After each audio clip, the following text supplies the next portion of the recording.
ବ୍ରହ୍ମାଣ୍ଡ ଭୂଗୋଳ 44 ଅଧ୍ୟାୟ। ଅର୍ଜୁନ ଉବାଚ ପୁଣି ଅର୍ଜୁନ ପଚାରଇ ହେ କୃଷ୍ଣ ମତେ କର ତ୍ରାହି। ବ୍ରହ୍ମାଣ୍ଡେ ଚରଣ ବାଜିଲା ସବଦେ ପ୍ରକୃତି କମ୍ପିଲା। ବ୍ରହ୍ମାଣ୍ଡ ଫାଟି ପାଦ ତଳେ ଗଙ୍ଗା ପଡ଼ିଲେ ରାସ ତଳେ। ବ୍ରହ୍ମାଣ୍ଡ କେମନ୍ତେ ଫାଟିଲା କେରସା ତଳେ ପଡ଼ିଲା। ଭୁବନେ ତେଜ ରାଶି ଧ୍ୱଜ ପତାକା ପ୍ରାଏ ଦିଶି। ତିନି ଭୁବନ କେ ହୋଇଲା ପତାକା କେହୁଁ ବୋଲାଇଲା।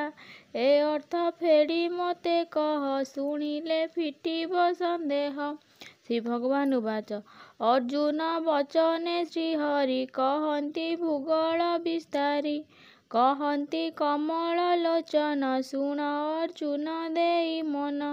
ବ୍ରହ୍ମାଣ୍ଡ ଭ୍ରାନ୍ତି ତାଳୁ କହି ନାମ ଚରଣଟି ବାଜଇ। ବ୍ରହ୍ମାଣ୍ଡ ଭ୍ରାନ୍ତି ତାଳୁ ହେଲା ତହିଁରେ ଚରଣ ବାଜିଲା। ଶବଦ ରକାର ଅଟଇ ଶବଦେ ପ୍ରକୃତି କମ୍ପଇ। ଜୀବ ବ୍ରହ୍ମଟି ଗଙ୍ଗା ହୋଇ ରଜଟି ରସାତଳ କହି।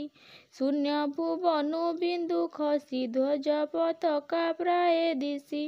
କହିଲେ ବଳରାମ ଦାସ ସେ ଗଙ୍ଗା ପାଦେ ମୋର ଆସ। ଇତି ଶ୍ରୀ ବ୍ରହ୍ମାଣ୍ଡ ଭୂଗୋଳ ବର୍ଣ୍ଣନେ ହରି ଅର୍ଜୁନ ସମ୍ବାଦେ 44 ଅଧ୍ୟାୟ ସମାପ୍ତ।